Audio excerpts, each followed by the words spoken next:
నమస్కారం అండి. జనసేన పార్టీ అధ్యక్షులు పవన్ కళ్యాణ్ గారు వారాహి యాత్ర ఈ నెల 14వ తారీఖున అన్నవరం సత్యదేవుని దర్శనం తర్వాత కత్తిపూడి జంక్షన్లో ఆయన వారాహి యాత్ర ప్రారంభిస్తారు. అక్కడ ఒక బహిరంగ సభ ఏర్పాటు చేసుకుని అక్కడి నుంచి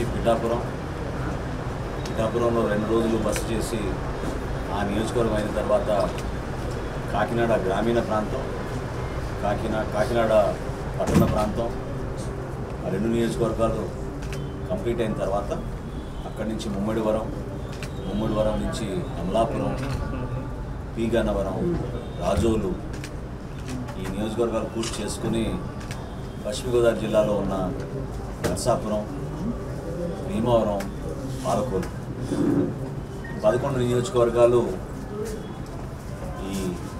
ఇప్పటి వరకు మేము పార్టీ నాయకులతో కూర్చుని చాలా లోతుగా సంప్రదించి ఒక మంచి ప్రణాళిక సిద్ధం చేసుకుని ఈ యాత్రని ఖరారు చేయడం జరిగింది.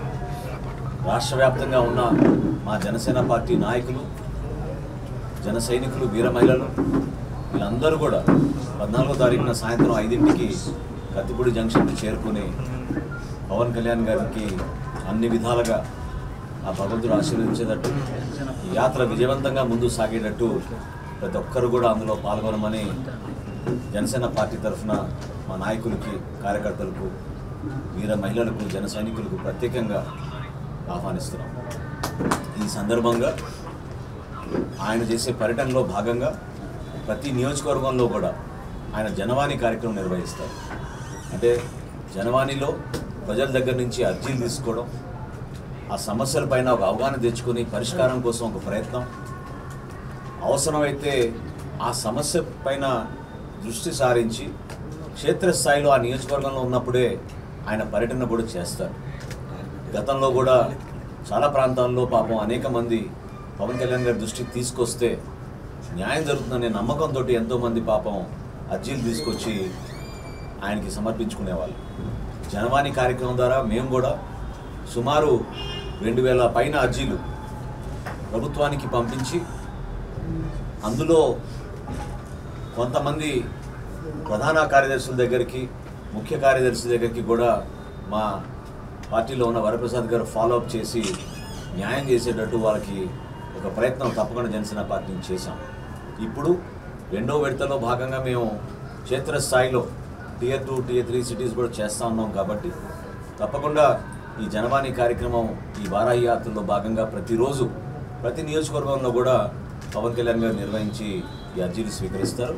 అదేవిధంగా క్షేత్రస్థాయిలో ఉన్న ప్రముఖులు, విద్యావేత్తలు, డాక్టర్లు, లాయర్లు వీళ్ళందరితో కూడా సంప్రదించి ఆ నియోజకవర్గానికి సంబంధించిన ప్రత్యేక సమస్యలపైన వాళ్ళ అభిప్రాయం కూడా సేకరించుకున్న తర్వాత ఒక ప్రణాళిక సిద్ధం చేసుకుని రాబోయే ఎన్నికల్లో జనసేన పార్టీ ఏ విధంగా ఈ సమస్యలకి పరిష్కారం మేము చూపించగలుగుతామో ఆ విషయాలు కూడా పవన్ కళ్యాణ్ గారు తన ఉపన్యాసంలో దాని గురించి మాట్లాడతారు.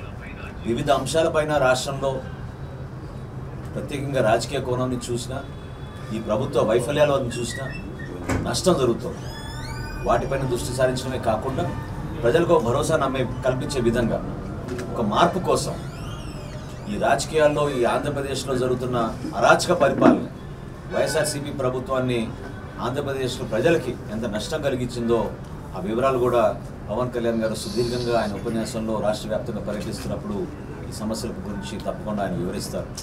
అందులో భాగంగా గతంలో జనసేన పార్టీ నుంచి 2 నెలల క్రితం, సరిగ్గా ఈ రోజుకి 2 నెలల క్రితం పోలవరం ప్రాజెక్ట్ నిర్మాణం గురించి ఆ రోజున మా మంగళగిరి పార్టీ కార్యాలయంలో ఒక సమావేశం ఏర్పాటు చేసి రాష్ట్ర ప్రభుత్వం మన ప్రజల్ని మభ్యపెట్టి మోసం చేసింది, ఇది జగనన్న పాపం పథకం, దీని గురించి ప్రజలు గమనించాలని మేము ఆ రోజు హెచ్చరించాం 2 నెలల క్రితం. అదే రోజున నేను ప్రెస్ మీట్లో చెప్పాను. మా పార్టీ నాయకులతో కూర్చుని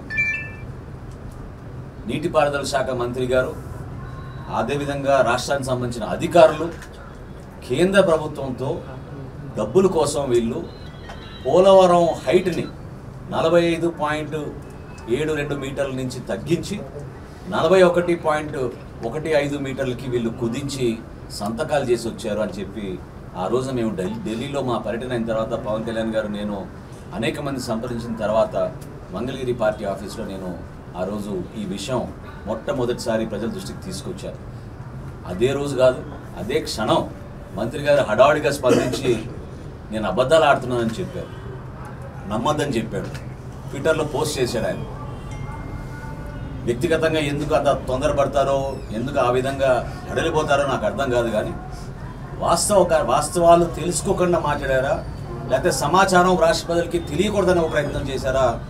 మంత్రి గారు సమాధానం చెప్పాలి. నిన్న కేంద్ర ప్రభుత్వం 17,144 కోట్ల రూపాయలు పోలవరంకి మేము రిలీజ్ చేస్తున్నామని చెప్పినప్పుడు చాలా స్పష్టంగా రాష్ట్ర ప్రభుత్వం అంగీకరణ మేరకు 41.15 మీటర్లు కుదించి ఈ పోలవరం ప్రాజెక్ట్ నిర్మాణం జరుగుతుందని చెప్పారు. ఇంతకన్నా పచ్చి అబద్ధం ఎందుకు ఈ రాష్ట్ర ప్రజల్ని మోసం చేసే విధంగా ఈ మంత్రి గారు ఆ విధంగా మాట్లాడారో సమాధానం చెప్పాలి.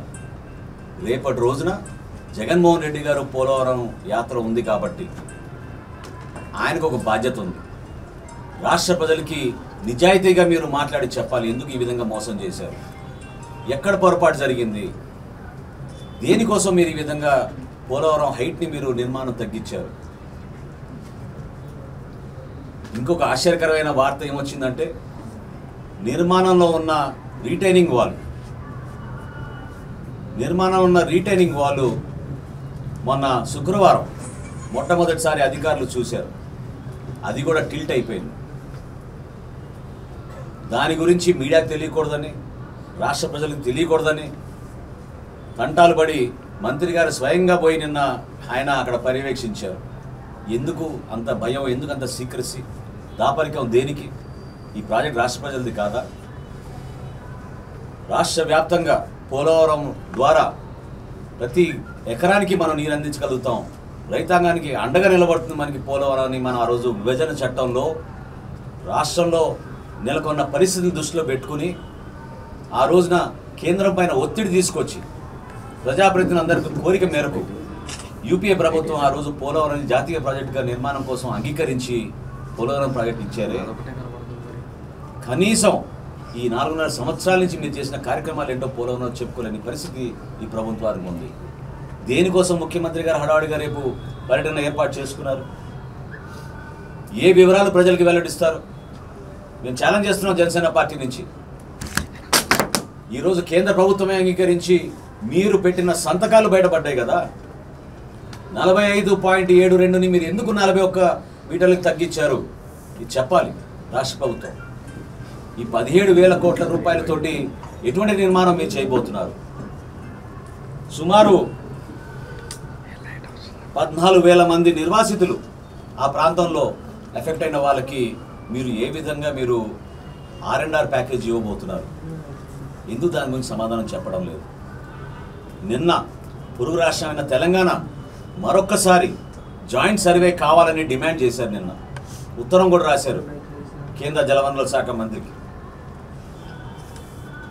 ఎక్కడ జరుగుతోంది ఈ పొరపాటు? ఎందుకు ఈ దాపరికం? దేనికోసం పోలవరం ప్రాజెక్ట్ని మీరు ఈ విధంగా అన్యాయంగా ప్రజల్ని మోసం చేసే విధంగా ప్రాజెక్ట్ నిర్మాణం ఏమాత్రం కూడా ముందుకు సాగకుండా ఉన్నప్పుడు నష్టం కలిగిస్తున్నారు?